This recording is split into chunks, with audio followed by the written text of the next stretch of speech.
Allora, buonasera a tutti e bentrovati.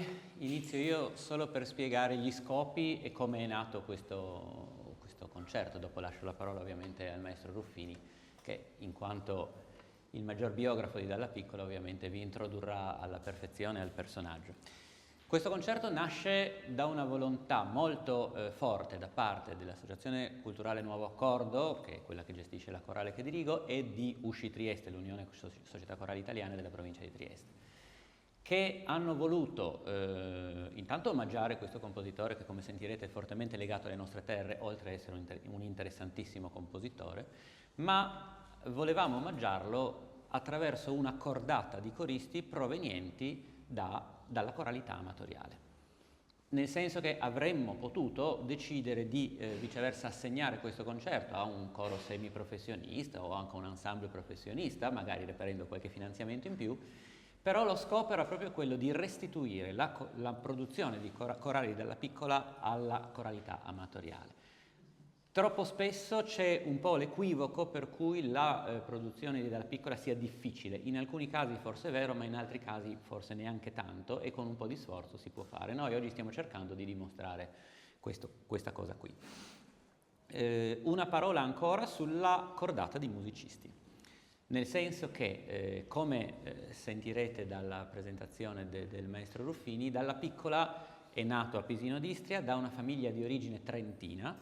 Ha studiato a Trieste, peraltro con Antonio Hillersberg, che tutti i triestini sicuramente conoscono, almeno di nome, per poi spostarsi, a parte una parentesi, in Austria, a Graz, in esilio, al confino per la precisione, ha poi scelto di trasferirsi a Firenze per la gran parte della sua vita. Ecco, noi abbiamo voluto ricostruire i luoghi della vita di Dalla Piccola anche in base alla provenienza dei musicisti. Quindi, se la maggioranza di noi, sia dei coristi che il duo pianoforte-violino, sono triestini, comunità slovena compresa, con una rappresentanza, abbiamo il pianista che viene dall'Istria, cioè da dove sostanzialmente Dalla Piccola è nato, quindi il pianista Ivan Bosniak.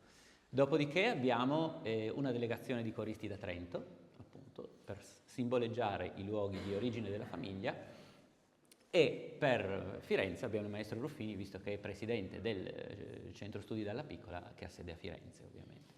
Quindi questo è un po' lo scopo, un riattribuire alla coralità amatoriale la musica corale di Dalla Piccola. Oggi verrà eseguita l'integrale della produzione corale giovanile di Dalla Piccola, almeno per la parte a cappella, cioè senza strumenti. E quello di farlo con delle persone che in qualche modo potessero simboleggiare la storia e la vita di Dalla Piccola. Vi auguro buon ascolto e lascio la parola al maestro Ruffini.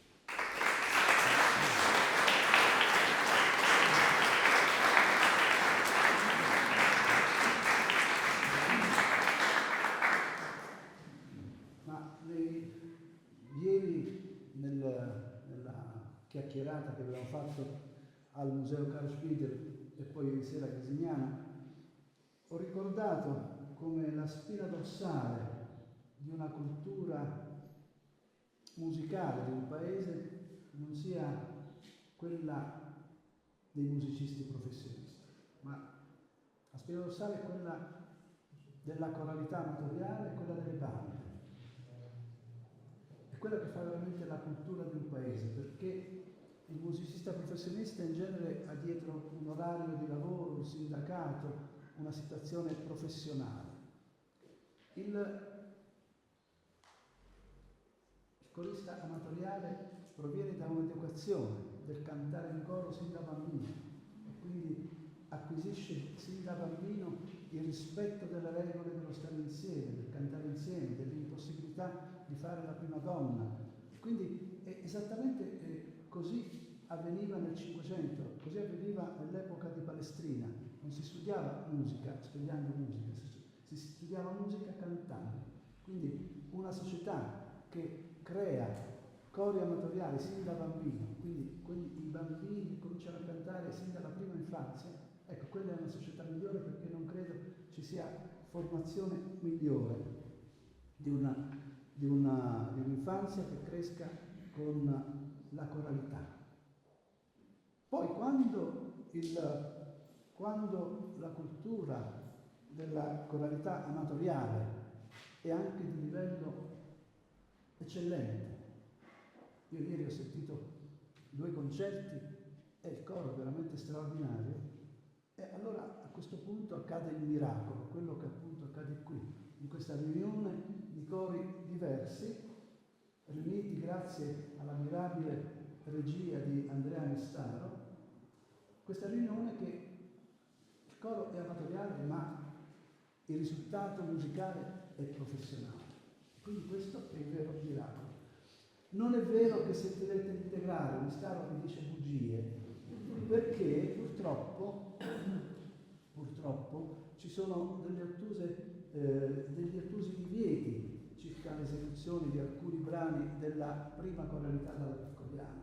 Divieti che io vi prometto fin d'ora che aggireremo, perché presto recupererò i brani che sono oggi ancora vietati, li farò pervenire per vie segrete ad Andrea Mistaro, e al prossimo appuntamento sicuramente avremo una coralità integrale, così che Andrea non dovrà nascondersi dietro una parola sbagliata. L'integralità la faremo la prossima volta.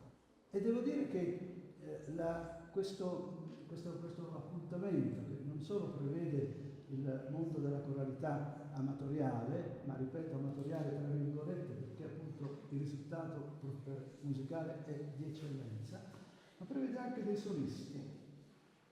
Ottimo il solista, che proviene peraltro dal coro, che fa il tenore nel brano del Kalevala. Ottimi i due strumentisti, straordinari. Viene citata come intervento strumentale, ma vedrete anche dalle immagini che vedremo nel corso delle loro esecuzioni che si tratta di musica corale, anche quella per soli strumenti, perché la coralità è uno stato d'animo, non è solo un fatto tecnico del fatto che si canti o meno. E quindi vedrete che c'è una coralità anche nei brani strumentali. Devo dire che sono rimasto profondamente emozionato e colpito da Francesca Gambara, la corista che è avanzata sul palco ieri sera per recitare a memoria il lunghissimo testo dell'ultimo brano di Michelangelo Buonarroti giovane. È arrivata come una persona normale, poi invece si è rivelata un'attrice consumatissima, tanto da provocare una vera e propria emozione, di una bravura eccezionale, con la capacità di dare il senso alle parole. Non era una recita meccanica o scolastica.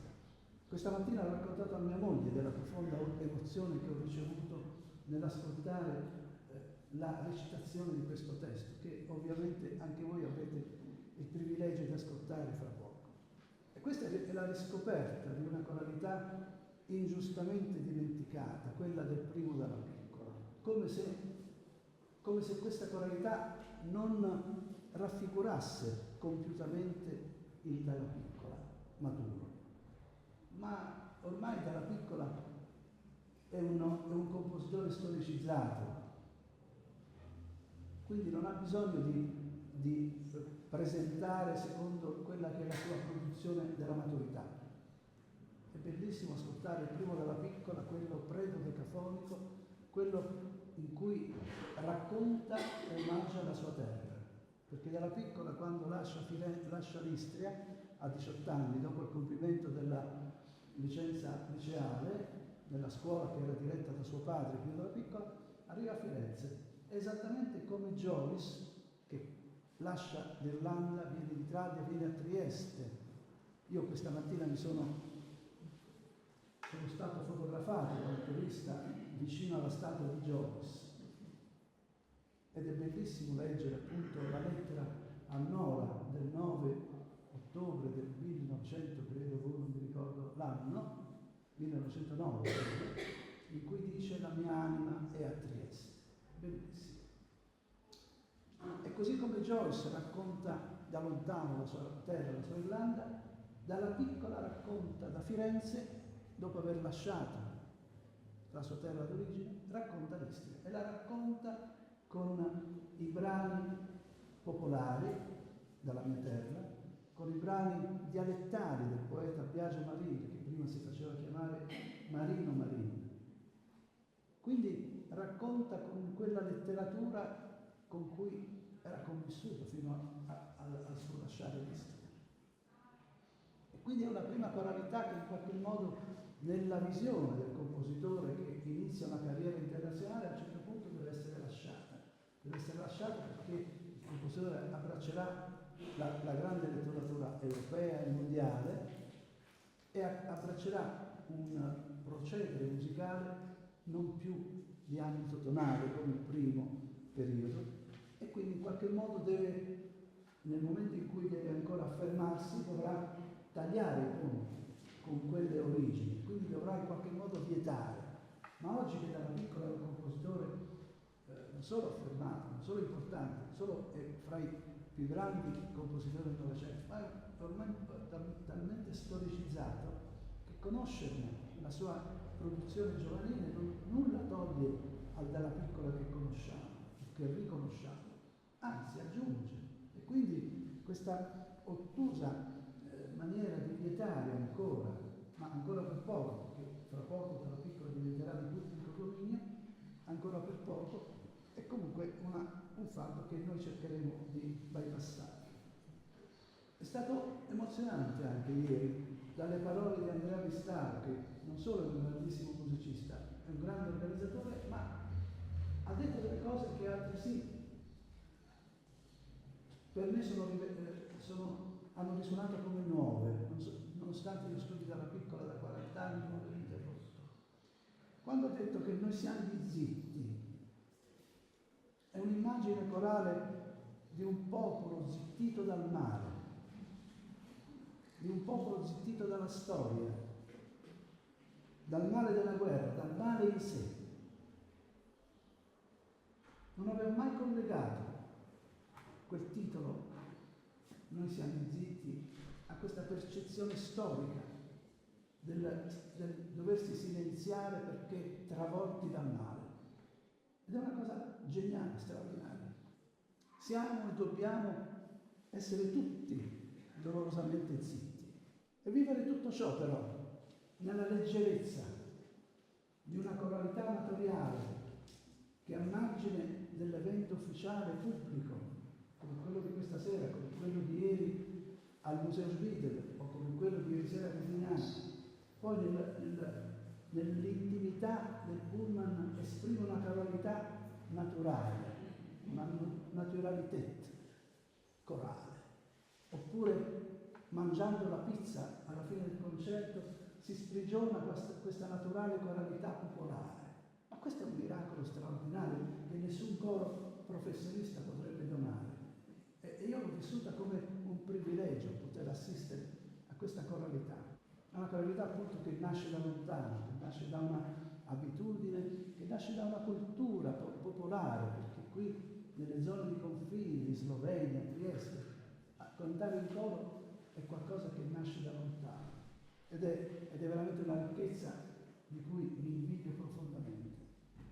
Tutto questo nell'ambito di questi 2 giorni dalla Piccoliana, fortemente voluta da Andrea Mistaro, che io avevo conosciuto 20 anni fa in occasione del centenario, del primo centenario della nascita della Piccola, che ho incontrato di nuovo in questa occasione, anche perché in questa occasione avremo una prima assoluta. Per dalla Piccola una prima assoluta è una cosa abbastanza rara, essendo un musicista, come dicevo, storicizzato, poter vivere una prima assoluta è qualcosa di raro, perché la terza serie dei canti di Michelangelo Buonarroti Giovane è per grande coro misto e grandissima orchestra.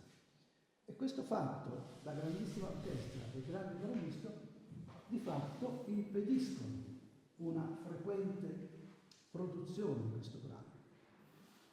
Andrea, devo dire con grande coraggio, ha deciso di trascrivere uno dei 2 brani che compongono la terza serie, appunto il coro degli zitti, di trascrivere la parte orchestrale in una riduzione pianistica. Lavoro importante, lavoro difficile, lavoro serio, compiuto da Andrea in modo, a mio parere, eccellentissimo. E quindi avremo una prima assoluta che è il coro degli Zitti, nella versione originale per canto e per coro, con una riduzione pianistica che riduce la parte orchestrale. Ma in questi 20 anni in cui io sono mancato da Trieste, dal primo centenario in cui sono stato a lungo da Trieste e in Istria, e questo ritorno in occasione dei 50 anni della morte, ho notato delle novità importanti. Spesso racconto di come l'infanzia di Dalla Piccola si sia svolta nel contesto di una patria nativa, l'Istria, dove si incontrano e si scontrano tre etnie diverse, quella slava, quella austriaca e quella italiana. Un incontro e scontro che produceva nell'epoca di Dalla Piccola una tensione etnica, tanto da imporre ai bambini di tornare a casa non dopo il suono della Maria. Il suono della Maria scoccava alle 5 di pomeriggio, i ragazzi uscivano alla scuola alle 4, quindi la libertà per il paese era minima. Ma una questione che io ho riscontrato con grande evidenza anche 20 anni fa, in occasione di quel primo centenario, in cui ancora le persone che guidavano le comunità erano ancora vive, quindi avevano ancora le ferite di quella tensione etnica. Oggi quelle persone che guidavano la comunità non ci sono più, oppure sono particolarmente anziani. Ieri è venuta a trovarmi una cara amica Lizzani, che è la figlia di Mario Lizzani, che era uno dei, capi della comunità pisinota. Gli chiedevo di suo padre e mi diceva che ormai è molto anziano, non si occupa più delle vicende pisinote, di questa situazione etnica. Ho chiesto di lei se ne occupasse ancora lei e lei mi ha detto no, io sono di un'altra generazione. Ecco, io ho percepito che questo passaggio generazionale in qualche modo ha pacificato una realtà culturale, storica, sociale, in cui quelle tensioni, in cui in qualche modo si è voltato pagina da quelle tensioni. Io percepisco oggi una pacificazione che 20 anni fa non percepivo. E questa mi sembra un evento straordinario, e omaggiare questa nuova realtà culturale, sociale, politica che si vive qui, credo sia il modo migliore, proprio riunendo i cori di tutte le varie comunità che ci sono qui. Ecco, direi che ho raccontato più o meno le mie impressioni di questi 2 giorni. Sono 2 giorni in cui veramente ho provato emozioni forti per questa terra che amo profondamente. E in qualche modo faccio mia la frase di Joyce che sta sul ponte lì e che dice che la mia anima è a Trieste e la mia è con voi. Grazie.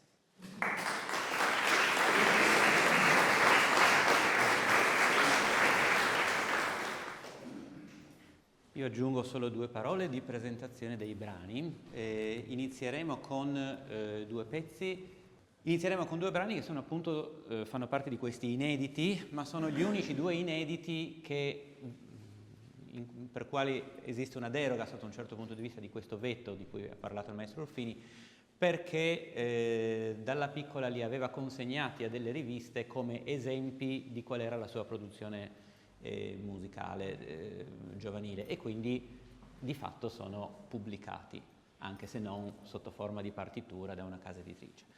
E questi 2 brani sono: il primo è tratto dal ciclo Dalla mia terra, un ciclo di 4 si vede veramente poco, un ciclo di 4 pezzi di 4 canti popolari istriani su testo dialettale, quindi di cui per coro, solisti e orchestra, di cui solo il terzo è possibile eseguire proprio per via del motivo che ho appena spiegato.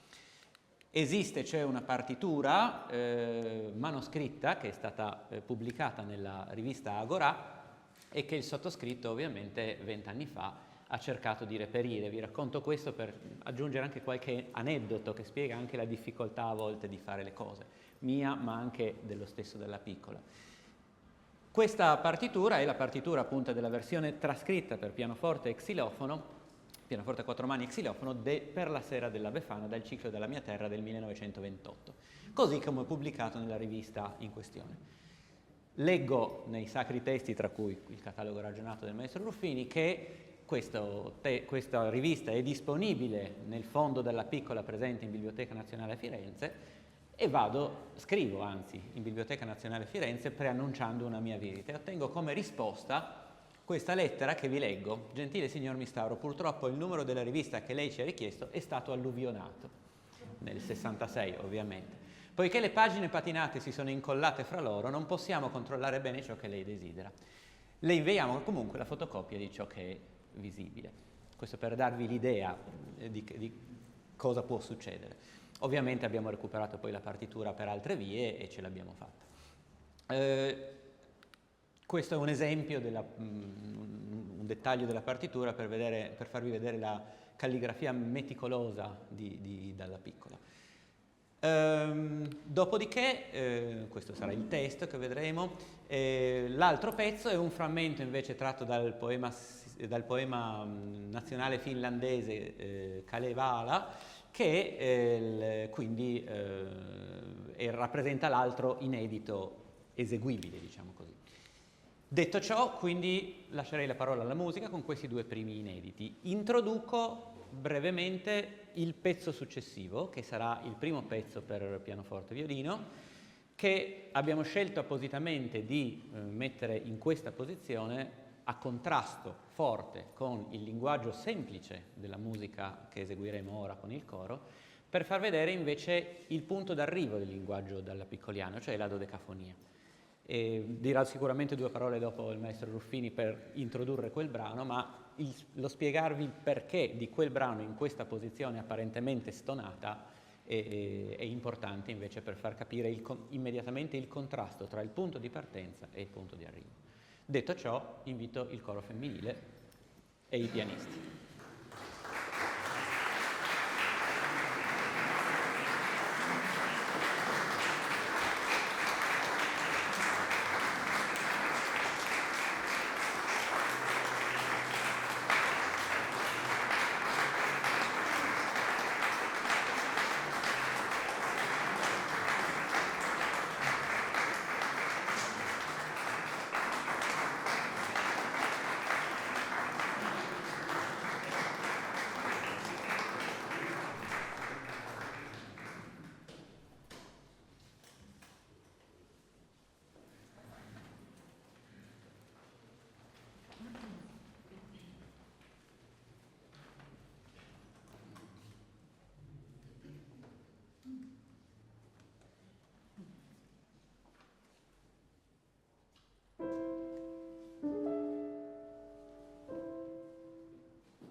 Pochi conoscono la produzione di Dalla Piccola per il cinematografo. Ed è una storia molto bella questa, perché nei fine anni 40, intorno al 48-49, un grande storico dell'arte, Carlo Ludovico Ragghianti, teorizza la necessità di diffondere la conoscenza della storia dell'arte a livello popolare, e perché ciò possa avvenire decide che il mezzo migliore per diffondere la storia dell'arte sia quella del mezzo cinematografico. Viene fatto un congresso internazionale di cinematografia e Ragghianti inventa una parola, anzi un genere, il critofilm, che vuol dire critica d'arte col mezzo cinematografico. E nascono così una serie di produzioni, anche grazie al contributo che il governo, per una legge che lo stesso Ragghianti riesce a fare approvare, perché lui faceva parte anche del governo, era un vice ministro, per una sovvenzione dello Stato che finanziava piccoli documentari d'arte, minima durata 10 minuti, ma siccome le pizze cinematografiche erano di 11 minuti, quasi tutti questi film avranno la durata di circa 10 minuti e mezzo. E così nasce una grande produzione di film, di documentari sulla storia dell'arte, chiamati critofilm, inventato appunto da Carlo Ludovico Ragghianti. Una di queste produzioni viene investito Dalla Piccola. Dalla Piccola chiede aiuto a un grande musicologo, Guido Maggiorino Gatti, che tra l'altro è stato l'iniziatore del Maggio Musicale Fiorentino, e che era a contatto con la Lux Film, grande importante casa produttrice della cinematografia romana. E siccome Dalla Piccola dopo la guerra aveva grandi problemi economici, viene aiutato proprio con la commissione di musiche per un film. In questo caso la produzione era di una società cinematografica di Parma e doveva appunto fare un film sull'opera pittorica di Piero della Francesca. Dalla Piccola allora si reca ad Arezzo, dove c'è il grande ciclo delle storie della Vera Croce. La storia della Vera Croce è uno dei cicli più importanti della cultura umanistica, della cultura pittorica. Dalla Piccola si reca ad Arezzo a vedere questi due registri delle storie della Vera Croce. Il registro in cui la regina di Saba si reca col suo corteo di dame, di parafranieri, di cavalli, di corteggiane, si reca a incontrare Re Salomone. L'altro registro è quello della battaglia per la riconquista della Vera Croce, una battaglia che è fra due grandi civiltà, quella cristiana e quella islamica. E purtroppo vediamo che ancora oggi siamo nel pieno della battaglia. E Dalla Piccola compone per questo documentario d'arte un brano, un dittico, ovvero il primo brano, la Sarabanda, che deve descrivere questo registro, l'incontro della regina di Saba con Re Salomone. E un secondo brano, la fanfara e fuga, che deve descrivere la battaglia per la riconquista della croce. E che cosa fa? Traduce il primo brano, la Sarabanda, con una sonorità tutta giocata sul pianissimo, perché il pianissimo in questo caso deve descrivere l'eleganza del bianco, l'eleganza delle posture, le dame straordinariamente eleganti, nei loro vestiti, nelle loro movenze, nel loro andamento in corteo verso l'incontro col grande re, col re Salomone. Quindi tutto giocato nel registro del pianissimo.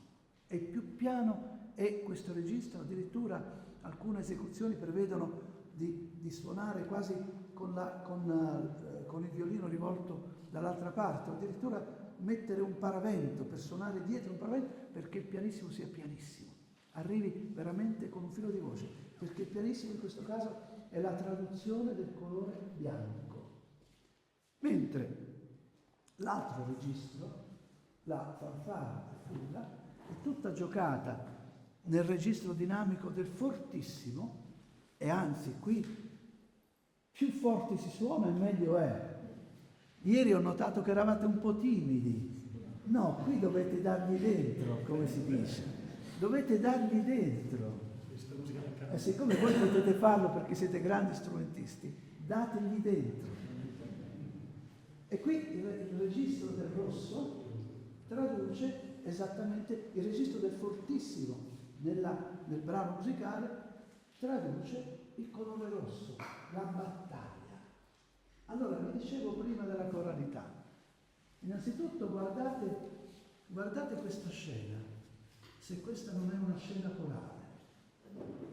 Quale scena più corale di questa? Ma anche quest'altra era una scena corale. Questa è una scena corale di eleganza, di partecipazione della massima eleganza di un corteo di damigelle, di una regina che incontra un re. Quest'altra invece è una scena corale di una battaglia. Però attenzione, perché per esempio se voi vedete i cavalli dell'età romantica, i cavalli di qualsiasi pittore dell'Ottocento, sono cavalli con le gambe alzate che stanno lì e fremono e si vede il loro fremore, si vedono Qui in Piero della Francesca non c'è emozione, i cavalli sono imperturbabili. La parola che in genere si usa per descrivere questa battaglia è l'imperturbabilità. Sono tutti imperturbabili, è una scena imperturbabile in cui sono imperturbabili coloro che stanno per uccidere e coloro che stanno per essere uccisi, i cavalli che accompagnano il cavaliere che ucciderà e i cavalli che accompagnano il cavaliere che sarà ucciso. È tutto imperturbabile, ma è tutto in questo colore rosso che è dominante, che viene tradotto nel fortissimo. E quindi noi, il film naturalmente di cui parlavo prima, il trito film su Piero della Francesca, non vedrà la luce perché nel frattempo la casa cinematografica che doveva produrre quel film fallisce e quindi il film non vedrà la luce. Ma Dalla Piccola ha già scritto le musiche che diventeranno appunto 2 studi per violino e pianoforte, un dittico con sarabanda e fuga e fanfara. Sul sito del Centro Studi Dalla Piccola comunque ci sono anche gli altri film, gli altri crittofilm per i quali Dalla Piccola ha scritto le musiche, che sono Incontri con Roma del regista Carpignano con i testi di Ungaretti, Giuseppe Ungaretti. L'esperienza del cubismo col regista Glauco Pellegrini con i testi di Renato Guttuso.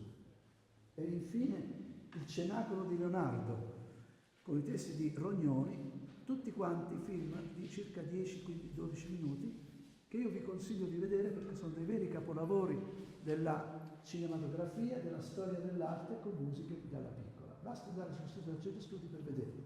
Ma oggi ascoltiamo dal vivo questo brano, questo dittico a contrasto, esattamente Dalla Piccola lo chiama dittico a contrasto perché deve contrastare il pianissimo e il fortissimo. Quindi più piano suonate la sarabanda meglio è, più forte suonate e con più decisione possibile la fanfara fuga e meglio è.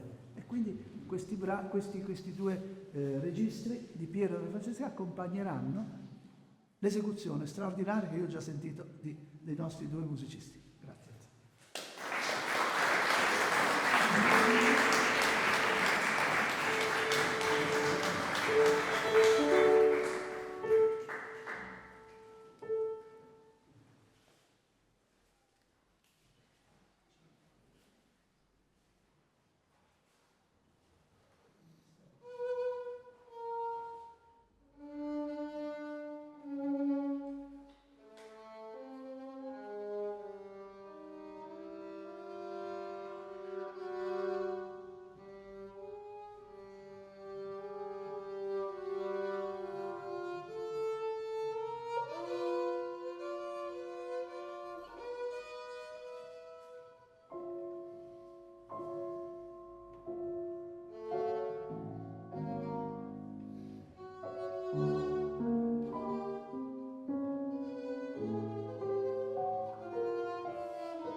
Il prossimo brano è del 1932-33, adesso non ricordo, e si chiama Estate, su testo di un poeta della Grecia antica che si chiama Alceo.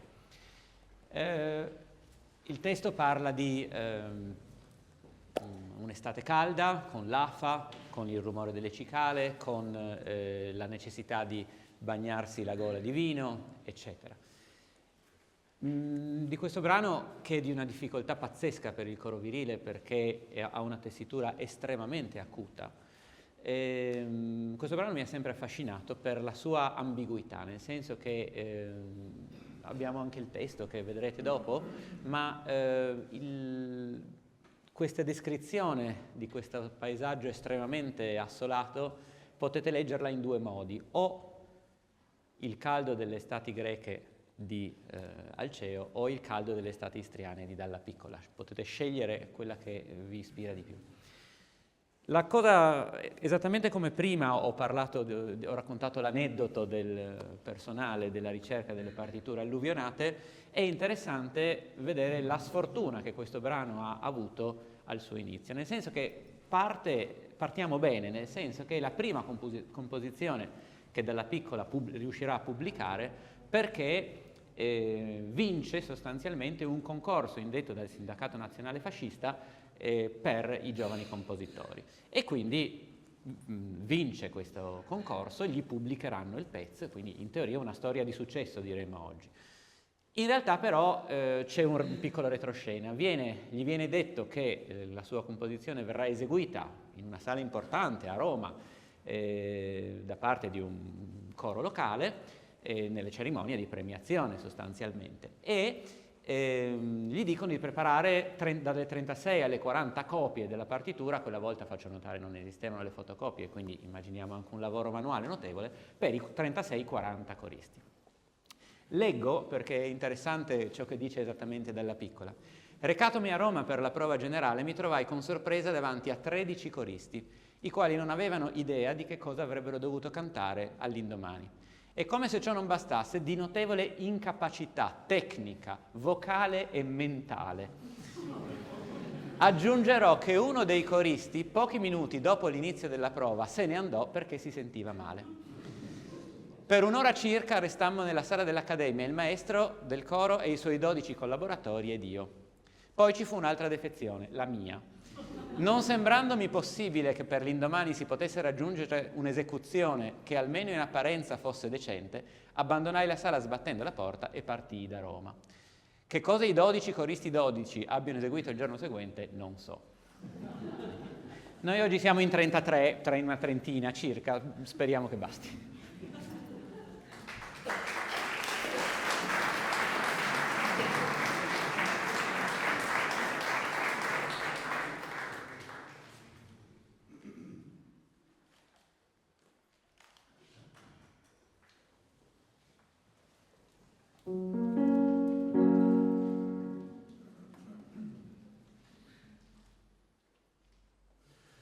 Divin Maria de Fauci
faccio una domanda. Avete sentito il canto delle cicale?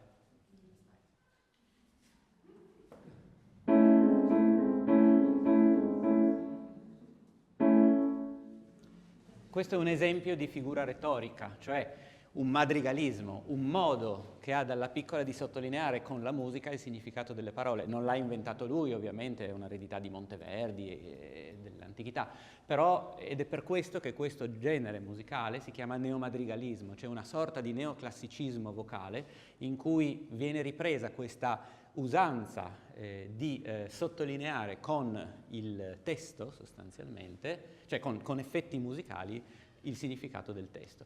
È una cosa che vedremo ancora di più nel prossimo capolavoro corale che vedremo, che sarà i cori di Michelangelo Buonarroti il Giovane.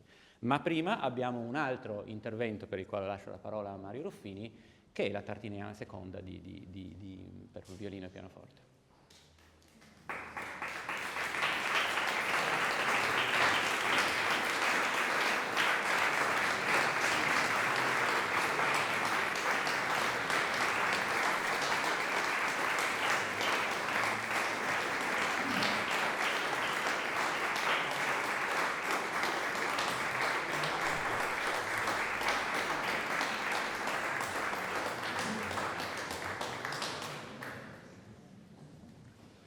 Dalla piccola si trovava negli Stati Uniti e dalla piccola, come già ho avuto modo di dire ieri, ha avuto due grandi amori e ha cantato per tutta la vita questi due grandi amori. Il primo amore è la sua terra natale, l'Istria, che ha sempre cantato dovunque egli si trovasse. L'altro grande amore è Laura dalla piccola, cioè la sua compagna di vita. Tra l'altro mi ero dimenticato di dirvi che mentre nei primi anni lui metteva in musica testi dialettali, testi popolari istriani, con l'arrivo di Laura iniziano i testi della grande letteratura europea, Thomas Mann, Joyce, Proust, eccetera, eccetera. E già dalla piccola e Laura si incontrano nel 1931, questo brano che abbiamo ascoltato estate del 1933 e come vedete già qui il testo è un testo di Alceo, è una novità, quindi ci siamo allontanati grazie a Laura dall'omaggio all'Istria con i testi popolari o dialettali, quindi un testo colto dei lirici greci. Attenzione perché questo Alceo che abbiamo ascoltato d'estate è tradotto da Ettore Romagnoli, un, tra virgolette, mediocre traduttore. Dalla piccola tornerà a lungo e spesso sui lirici greci, ma dopo questa prima esperienza di estate, i lirici greci a cui lui metterà mano per metterli in musica saranno sempre tradotti da Salvatore Quasimodo. Capite? L'asticella si alza. Dicevo del suo omaggio continuo all'Istria e quindi quando si trova in America a un certo punto sta facendo i corsi estivi in un luogo che si chiama Tanglewood. Sono quei luoghi estivi in cui si lavora all'aria aperta, un po' come i grandi raduni rock, no? Tutto all'aperto. E in Tanglewood è in mezzo a una campagna, in mezzo a dei campi di grano, dove si suona la sinfonia di Brahms, dove si fanno musiche, eccetera, eccetera. E durante questi corsi estivi a un certo punto capita un bel giorno che c'è la trebbiatura del grano. E questa cosa sconvolge dalla piccola perché gli ricorda l'odore del fieno, l'odore del grano della sua terra. E allora, mentre si trova proprio lì, proprio invaso dall'odore della sua terra per via di questa mietitura, si fa mandare delle musiche di Tartini. Notate bene, nella storia musicale dell'Istria ci sono molti nomi, ma di fatto ce n'è uno che sovrasta tutti gli altri nell'ambito dei compositori del passato, quello è ovviamente Giuseppe Tartini. Dalla Piccola ovviamente aspira a essere uno dei due grandi compositori della storia musicale istriana, Tartini e Dalla Piccola. Ecco che lui congiunge il suo nome a quello di Tartini proprio per dare un segno di una storia musicale istriana che possa nel futuro ricordare i due grandi nomi, appunto Tartini e Dalla Piccola. E anche in questo caso la presenza di un campo di grano, purtroppo devo scusarmi con voi, ho dimenticato una bella foto che ho su Dalla Piccola in mezzo a un campo di grano di Tanglewood. Anche in questo caso la presenza di milioni di spighe che brillano oro in questo campo di grano dà il senso di una coralità che sicuramente loro ci riprodurranno. Quindi questo brano peraltro è scritto per violino e pianoforte perché Dalla Piccola per tutta la vita ha avuto un duo violino e pianoforte insieme ad Alessandro Matelassi, un grande violinista con cui ha diffuso la musica del Novecento in concerti in tutta Europa. E quindi è un omaggio al suo amico Matelassi, un omaggio all'Istria cantata da lontano, ancora una volta. Quindi Tartiniana seconda. Badate bene, aveva già scritto una Tartiniana prima e ci ritorna ancora una volta Tartiniana seconda. Questo per ribadire la sua vicinanza, il suo personale affetto alla sua terra d'origine.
qui arriviamo, in termini moderni, diremmo, al primo successo corale di Dalla Piccola, nel senso che inizia un ciclo di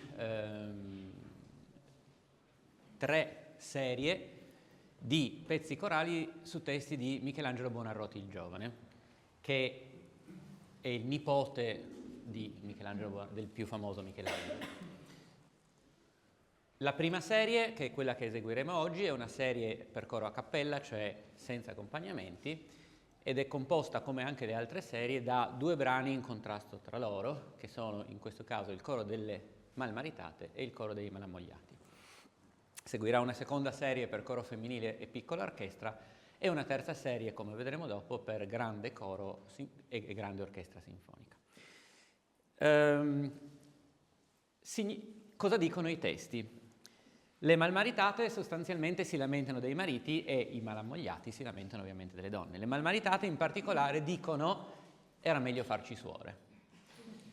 E lo fanno con un grado di dettaglio che probabilmente sarà piaciuto molto a Dalla Piccola, che era un po' un pignolino anche lui, come Michelangelo Buonarroti, perché elenca uno per uno tutti i monasteri di Firenze in cui era meglio andare a farsi monache piuttosto che sposarsi il marito che si sono sposate. Oltretutto fa anche una disamina dei diversi colori degli abiti monacali che avrebbero potuto indossare e fa riferimento al fatto che sarebbe stato meglio tagliarsi i capelli, eccetera, eccetera, eccetera.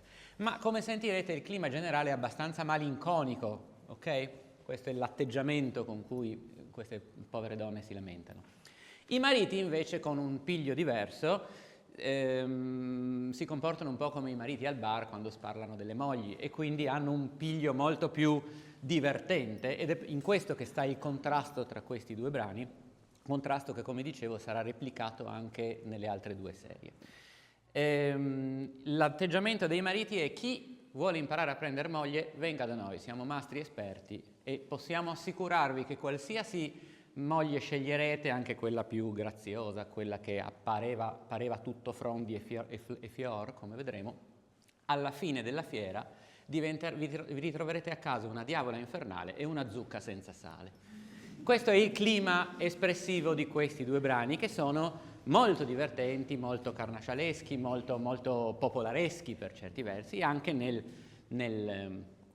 modo, diciamo così, di esprimersi sia del testo che nella musica. Ti chiedo se posso avere il puntatore? Sì. Vi faccio vedere alcuni esempi. Siamo nel 1933, ok? Come prima le cicale, qui abbiamo altre di queste figure retoriche, altri di questi madrigalismi. Uno ce lo indica lo stesso Dalla Piccola. C'è un punto in cui i coristi, i tenori cantano levarci a mattutini, e questo movimento basculante di levarci a mattuti, lui lo considera un esempio, un ideogramma, lo chiama, che ricorda il movimento ondulante della campana. Ma non è l'unico esempio. A un certo momento, dicevo, paragona questa futura moglie era tutta frondi e fior, lui dice, e dove parla di frondi e fior, le linee, vedete, musicali dei coristi si fanno tutte movimentate, come se fosse del vento che movimenta, diciamo così, le foglie. Okay? Anche questo, dicevo prima, non è un'invenzione di Dalla Piccola, nel senso che già Monteverdi, ecco mormorar l'onde, muove le voci come se fossero in modo da suggerire, diciamo, questo movimento. E lo stesso Pizzetti, che è un altro compositore del neomadrigalismo italiano, molto importante, stormiscono le fronde con tutti questi vocalizzi sulle O che danno quest'idea. Però Dalla Piccola va un po' oltre. Se guardate qui, anche chi non legge musica, questi vocalizzi, chiamiamoli così, di Monteverdi e di Pizzetti sono comunque relativamente limitati. Dalla Piccola va ben oltre.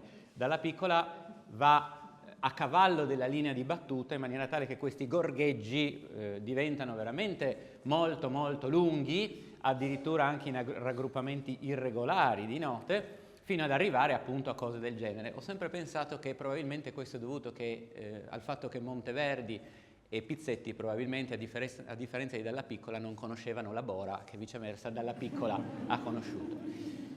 Ma ci sono altri esempi di figure retoriche. Ad esempio, ogni volta che in questa gioia dell'incontro amoroso con la donna segue la tristezza di rendersi conto della più triste realtà, Dalla Piccola sottolinea di nuovo con la musica il testo. Ad esempio, mi incontrai ebbro d'amor. Quando siamo ebbri d'amor non capiamo più niente, e infatti il raggruppamento ritmico va a farsi benedire. Abbiamo delle quintine, cioè dei raggruppamenti irregolari di note, dove dovevano esserci 4 note, ce ne sono 5.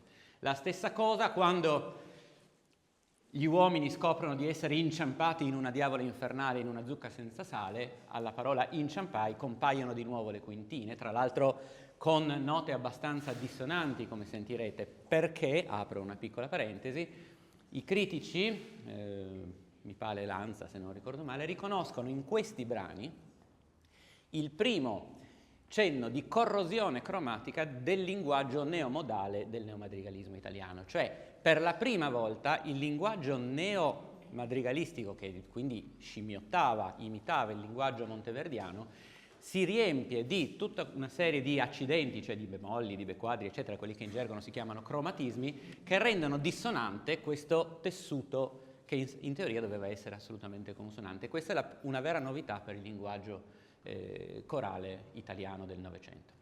Quindi inciampai, quintine, ma anche quando il coro, le donne canteranno colsi poi frutti d'asprezza, mi incontrai ebbro d'amore, appunto abbiamo queste quintine che ricordano sostanzialmente questo incespicare, quel qualcosa che non è andato proprio come doveva. Detto ciò, buon ascolto. Posso aggiungere? E come no, certo, devi. Allora, dicevamo prima di Laura Dalla Piccola. Anche in questo caso il testo nasce da una intuizione di Laura, una doppia intuizione, sia perché siamo in una fase coltissima della poesia dell'epoca, quella di Michelangelo Buonarroti giovane praticamente è conosciuta solo dai grandi letterati, pochi conoscono Michelangelo Buonarroti giovane, e come si vede l'intuizione di Laura porta veramente a qualcosa di importante.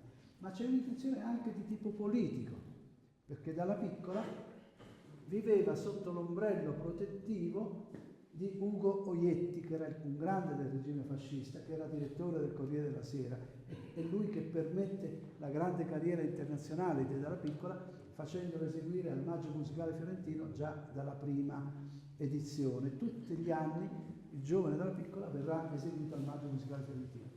Ora, questo testo fa parte di una collezione edita proprio da Ugo Oietti e quindi è un omaggio anche al suo protettore, quindi è una cosa molto importante.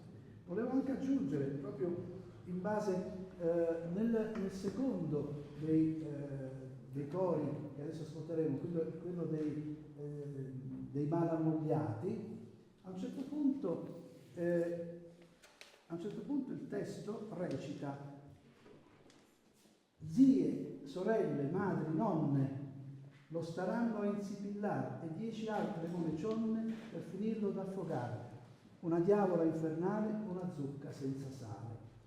Ora io questa mattina e anche questo pomeriggio sono stato a visitare la risiera di San Sabba, perché il prossimo 29 giugno dirigerò Il prigioniero di Luigi Dalla Piccola con le scene di Davide Garattini, quindi una produzione del Piccolo Opera Festival di Gorizia, alla risiera di San Sabba, un evento che sarà importante proprio perché l'idea della prigionia in un luogo iconico come la risiera di San Sabba sarà importante. Anzi, voi non lo sapete, ma abbiamo preso il nome di tutti voi, anche dei coristi, e chi non sarà presente il 29 sarà cancellato. No!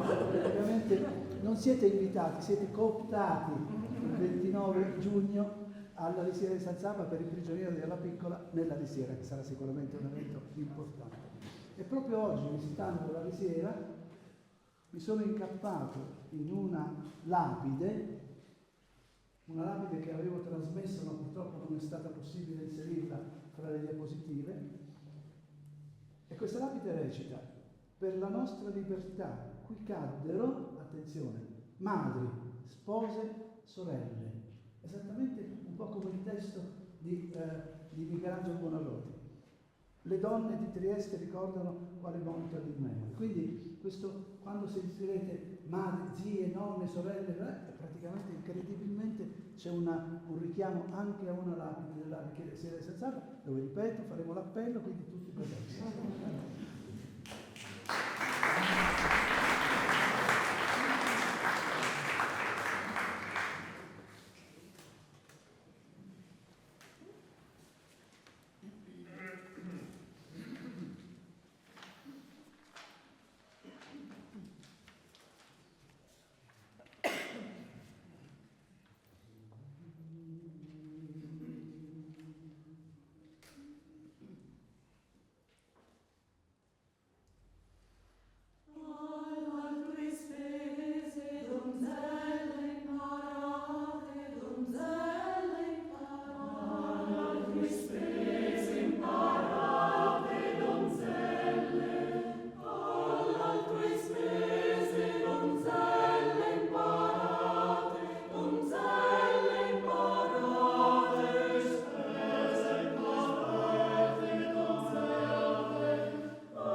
Allora, intanto che i coristi si riassestano per il prossimo brano, dovrò chiedervi di liberare gli angoli della sala.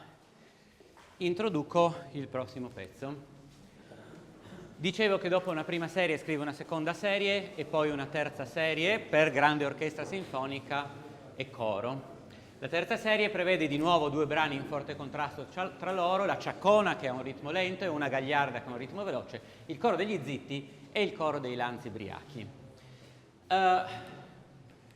Qui abbiamo ad esempio una diapositiva che ha fornito il maestro Ruffini per il coro dei Lanzi Briachi. Ma qual è la grande novità, diciamo, di questa serie? Oltre all'evoluzione che sentirete del linguaggio dalla Piccoliano, nel senso che non è ancora un'opera dodecafonica, non ci sono serie dodecafoniche, ma ci stiamo avvicinando verso una gestione molto più, uso volutamente una parola sbagliata e dalla connotazione negative, cacofonica, del materiale dei 12 suoni. Cioè non c'è un'organizzazione ordinata seriale come sarà poi nella dodecafonia, non c'è il nitore della polifonia neomadrigalistica precedente, ma un tentativo di accumulare sempre più suoni in maniera anche fortemente dissonante in forma ancora abbastanza libera, anche se si comincia a vedere che prenderà una direzione che poi diventerà quella dodecafonica. Ma al di là di questa questione puramente tecnica del linguaggio che si traduce in una maggiore dissonanza per le vostre orecchie, che però è interessante capire in quanto poco tempo ha fatto questo enorme passo avanti, perché la prima serie, quella che abbiamo appena sentito, è del 1932-33, mentre qua siamo nel 1936, quindi parliamo di 3-4 anni, non di più. Eppure in questi 3-4 anni ha fatto questo enorme upgrade, diremo oggi, del linguaggio della grammatica musicale. Ma più ancora che non del linguaggio e della grammatica musicale, è interessante vedere in questi pochi anni quale grande cambiamento a livello espressivo ci ritroviamo. Nel senso che Dalla Piccola scrive lui stesso che dopo i Malmaritati e Malamogliati non ci sarà più nella sua musica, non ci sarà più spazio per questa bonarietà e ilarità popolana e carnacialesca. E viceversa lui stesso descrive questa terza serie, in particolare il Coro degli Zitti, come spettrale e livido. Perché questo? Perché in questi anni è cambiato qualcosa, in questi 3 anni. Oltre a essere cambiato, ovviamente, quel che abbiamo detto, il fatto che lui sta cominciando a interessarsi sempre più della dodecafonia, è cambiato il clima politico, culturale, sociale del paese. In questi anni il fascismo mostra il suo lato peggiore. Non ricordo esattamente l'ordine delle cose, ma proclamazione dell'impero, invasione, non ricordo se dell'Etiopia o dell'Eritrea, senza dichiarazione di guerra. Da lì a poco leggi razziali, nel 1938, 2 anni dopo la composizione di questi pezzi, e pochi anni dopo l'ingresso nella Seconda Guerra Mondiale a fianco della Germania nazista.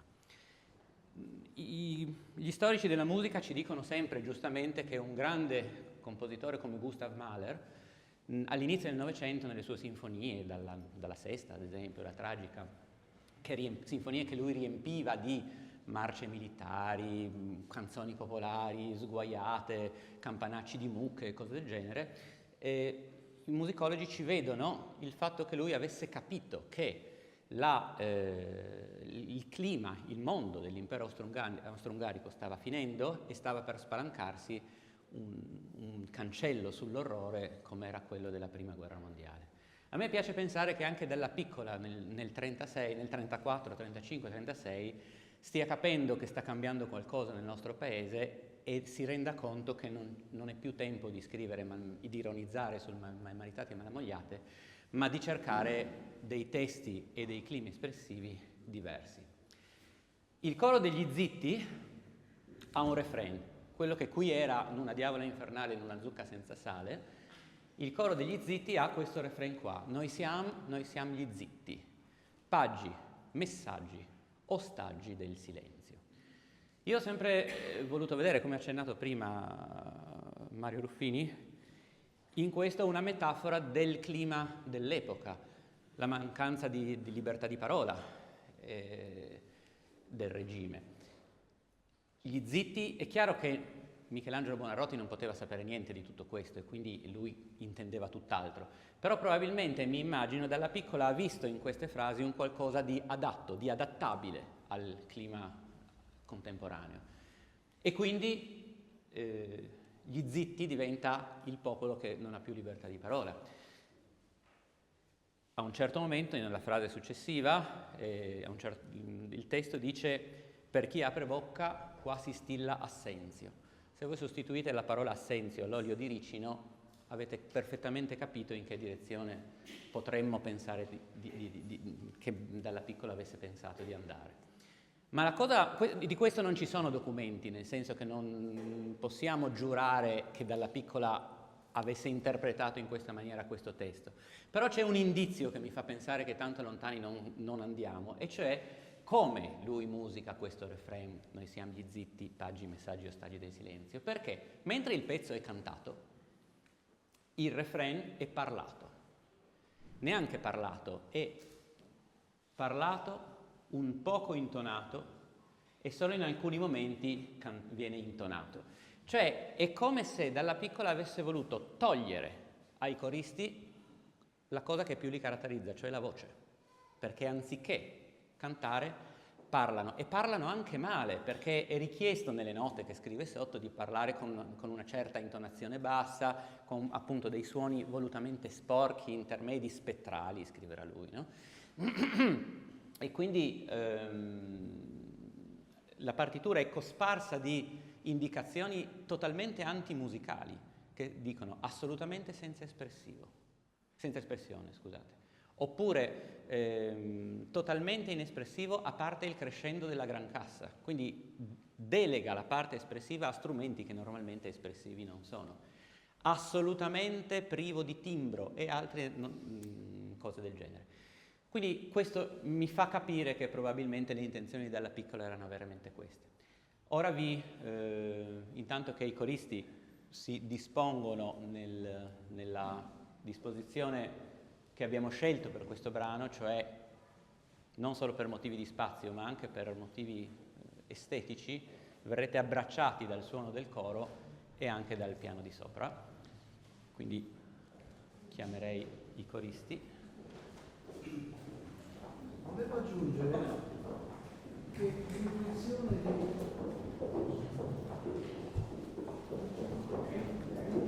di Andrea Mestaro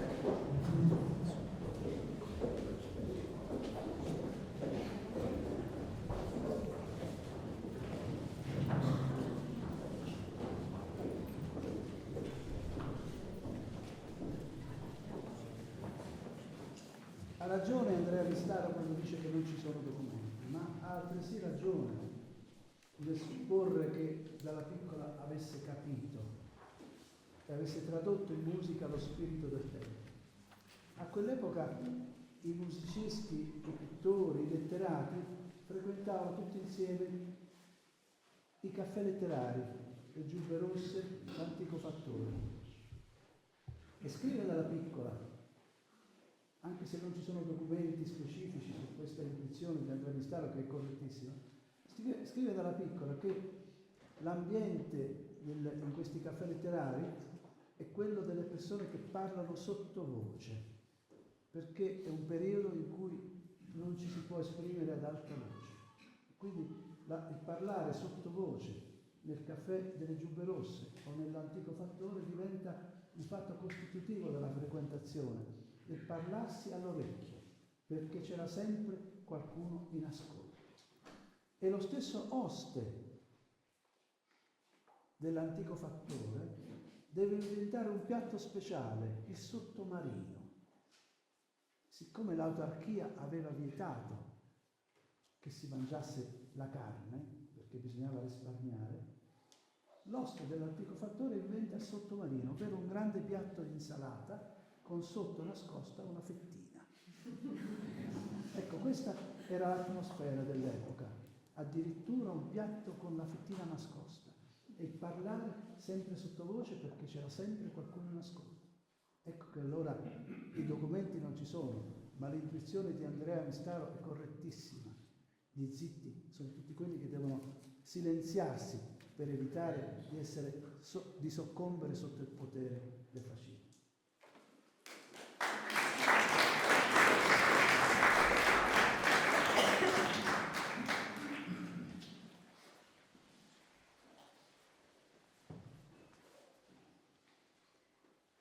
Avvezzi a non veder né sol né cielo,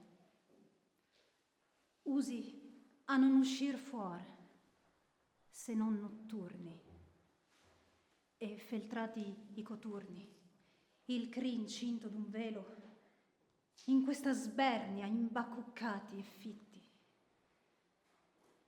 Servimmo un tempo a Plauto ed a Terenzio. Noi siamo gli zitti, paggi, messaggi, ostaggi del silenzio. Zitti, silenzio, zitti, cheti, cheti. Zitti, silenzio, zitti, uomini e donne, zitti come colonne, come pali pegreti, in fila, dritti, dritti. Vuoi d'Arno o di Mugnon, Sieve o Bisenzio? Noi siamo gli zitti, paggi, messaggi, ostaggi del silenzio. Zitti, silenzio, zitti. Palchi e mura. Zitti, silenzio, zitti, usci e finestre. Qua son 20 balestre. Mala di quei ventura, che a scurar l'altrui vista staran ritti. Perché chi apre bocca, qua, si stilla assenzio.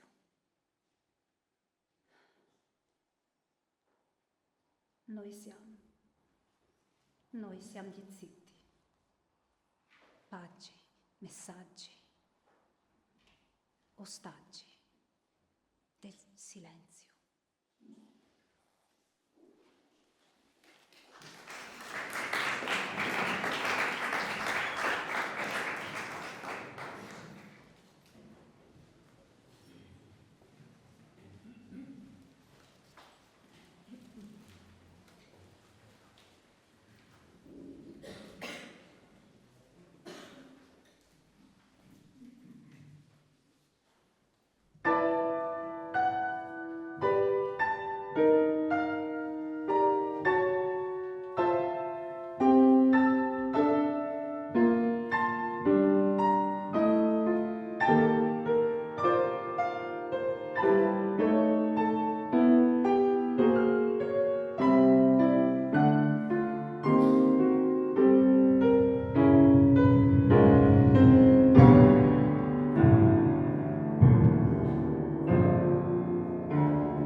d'accordo con me che questo è stato un concerto straordinario, sarebbe stato degno del Teatro Verdi o del Teatro La Fenice. Questo è un concerto davvero straordinario.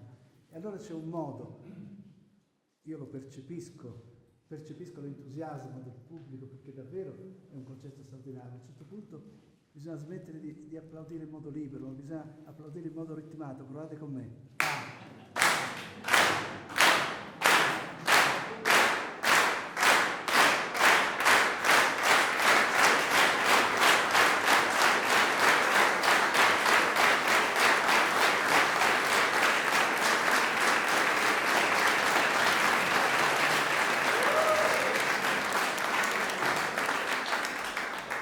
Allora, io ringrazio tutti ovviamente, fin qui i ringraziamenti erano espliciti perché era chiaro il ruolo delle persone che sono intervenute, spero di non aver...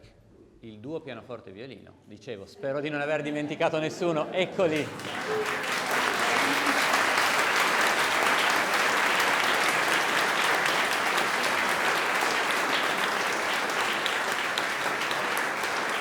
Però ci sono anche dei ringraziamenti meno espliciti e che però vanno fatti, che sono ai direttori di coro che hanno collaborato con me nel curare il coro, chi con me qua a Trieste, chi altrove ovviamente.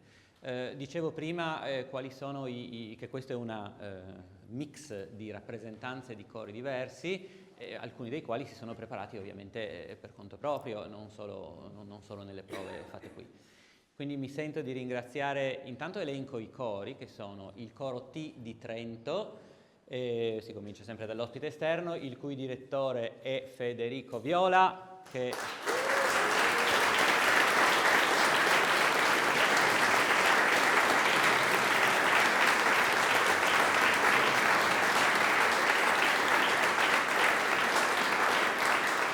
oltretutto, giusto per dare l'idea delle liaison che ci sono, è direttore di coro laureato al Conservatorio di Trento, con una tesi di laurea sui malammogliati e malmaritati di Dalla Piccola, con materiale tra l'altro fornito in parte da me, eccetera. Ma lui ha cantato, abbiamo scoperto in questi giorni, il Prigionieri della Piccola all'Accademia Chigiana di Siena, diretto da Mario Ruffini, quindi ci sono tutta una serie di entanglements incredibili. Loro ovviamente si sono preparati per conto loro a Trento, abbiamo fatto assieme una prova, la generale. Poi il mio fidatissimo collaboratore da anni, che è Stefano Klammert,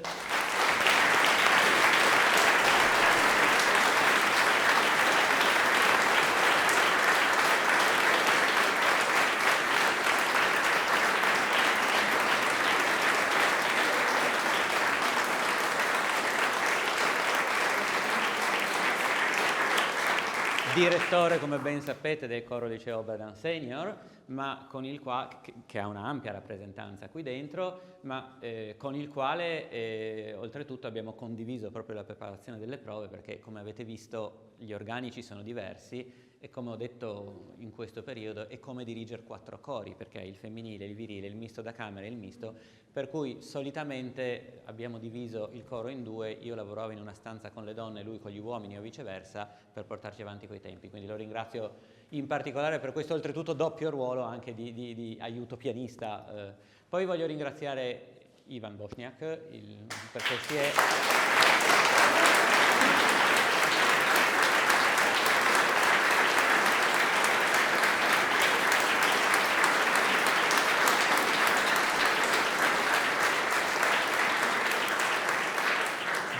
Perché di solito uno, quando gli chiedi di darti una mano per un concerto, la prima roba che ti dice è fammi vedere la partitura, che ti so dire. Lui ha accettato a scatola chiusa perché la partitura la stavo trascrivendo in corso d'opera, quindi lo ringrazio a maggior ragione. E poi ringrazio, last but not least, come si dice, il coro Anacrusis, il gruppo vocale Anacrusis, che ha alcuni rappresentanti qui all'interno del coro che hanno deciso di aggiungersi...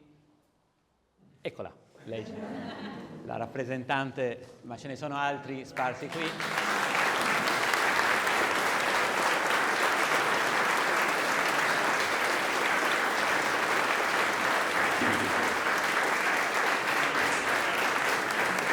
che ringrazio in particolare, oltre per aver creduto nel progetto, anche per il ruolo che Jasna ha all'interno del direttivo di USCI Trieste, che ha sposato subito questo progetto da subito, e io ringrazio veramente tutti quanti. Un ringraziamento a tutti ovviamente i coristi per il lungo lavoro che ci ha visto impegnati in questa cosa, in questi tempi. E per finire ovviamente un grazie a tutti voi per averci accolto così calorosamente.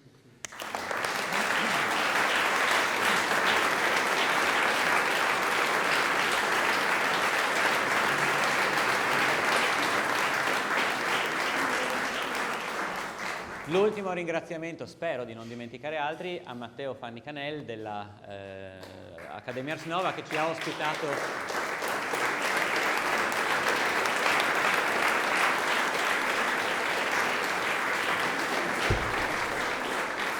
ma anche ovviamente gli sponsor, l'IRCI, la Regione, il Consiglio regionale, l'organizzatore del concerto a Grisignana di ieri, l'associazione concertistica Gramophone di Andrea Furlan.